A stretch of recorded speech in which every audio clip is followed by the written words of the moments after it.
자, 오늘 오전 청와대가 신설된 국민안전처 그리고 다른 부처의 장차관들 인사를 발표했습니다. 안전은 군에 맡겼고 인사는 기업에 맡겼다. 이런 지금 평가가 나오고 있는데요. 조수인 차장, 오늘 인사 내용부터 소개를 좀 해주시죠. 예, 오늘 국무회의에서는요, 정부조직법 개정안이 의결이 됐습니다. 예, 그리고 청와대가 곧장 11명의 정부직 인사를 발표를 했습니다. 가장 눈에 띄는 인사는요, 재난단계 체계를 총괄하는 자리죠. 초대 국민안전처 장관인데요. 네, 군 출신이 내정이 됐습니다. 박인용 전 합참 차장입니다. 네, 그리고 이 국민안전처 차관, 소방본부장, 그리고 해양경비안전본부장, 이 차관급이 3자리인데요.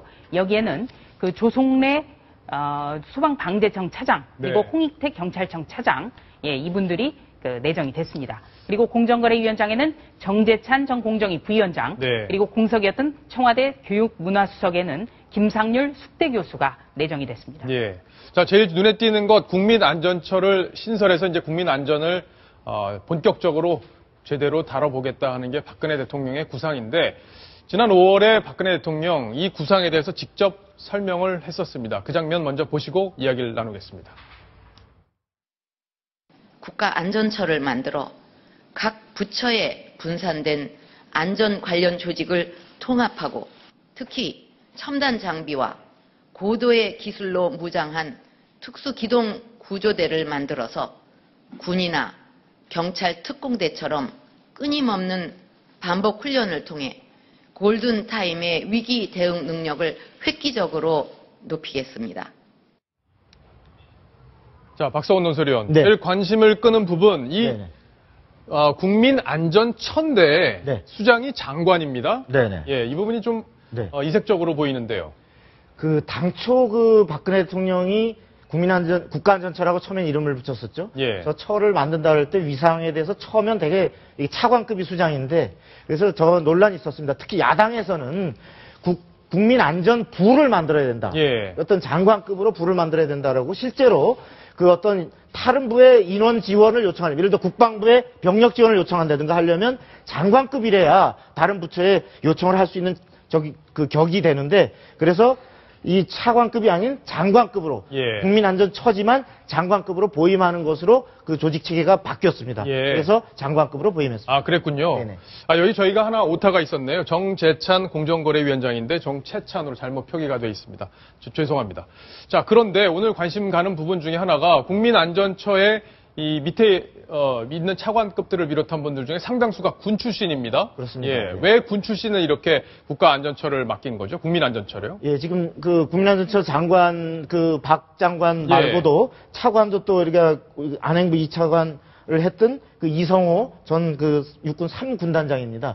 이 장 차관이 다 군 출신인데요. 그러게요.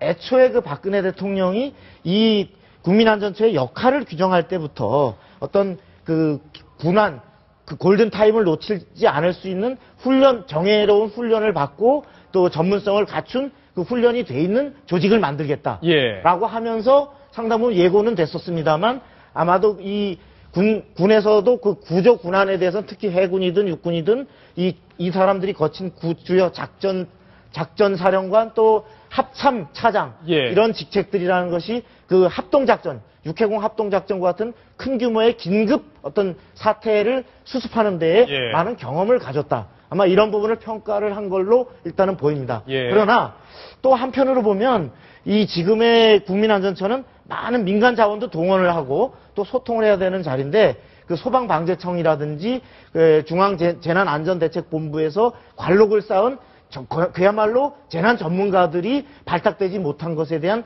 아쉬움을 피력하는 시각도 있습니다.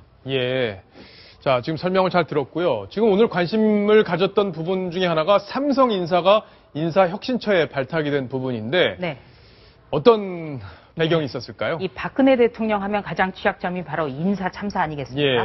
그래서 무엇보다도 이 인사혁신처장 신설 자리인데 여기에 누가 기용이 될지 굉장히 관심 많았습니다. 자, 화면에 등장하는 바로 이분이네요.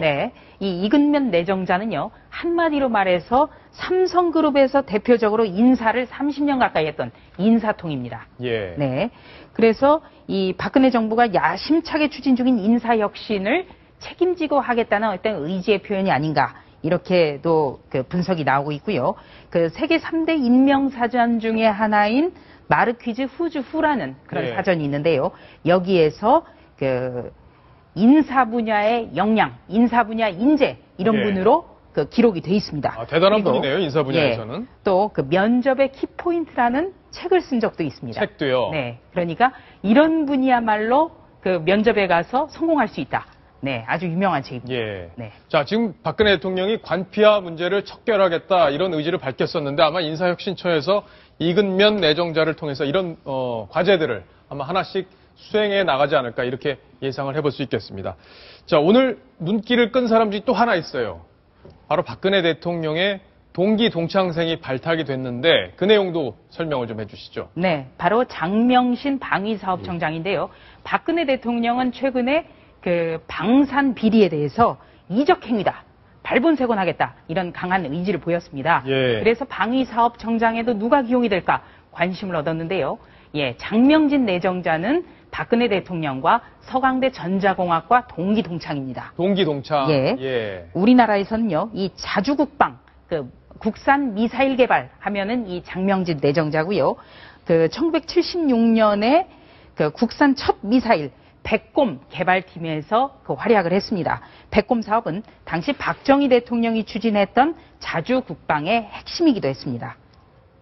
그랬군요. 그러니까 미사일 전문가를 동기 동창생을 발탁을 했다 이렇게 볼 수 있는데 오늘 노델의 공정위원장은 예상 밖으로 네. 경질이 됐어요. 뭐 예상이 전혀 없었던 부분 아니었습니까? 어땠습니까? 그렇습니다. 그 지금 장명진 방위사업청장을 내정하면서 예. 현재 있었던 이용걸 청장이 교체가 됐죠. 그랬죠. 바로 그 전임자인 그 이명박 정부의 그 후반기에 방위사업청장을 맡았던 노델의 공정거래위원장. 예. 바로 이 방위사업의 비리와 이것이 오랫동안 누적돼 있었고 특히나 노델의 공정거래위원장은 경제관료로 이거를 혁신하라고 보냈는데 예. 이용걸 청장 두 사람 다 이 부분을 하지 못한 데 대한 책임을 말하자면 물은 예. 그런 인사로 볼 수 있겠습니다. 그랬군요. 네. 자, 오늘 발표된 인사 이야기 여기까지 정리를 하겠습니다.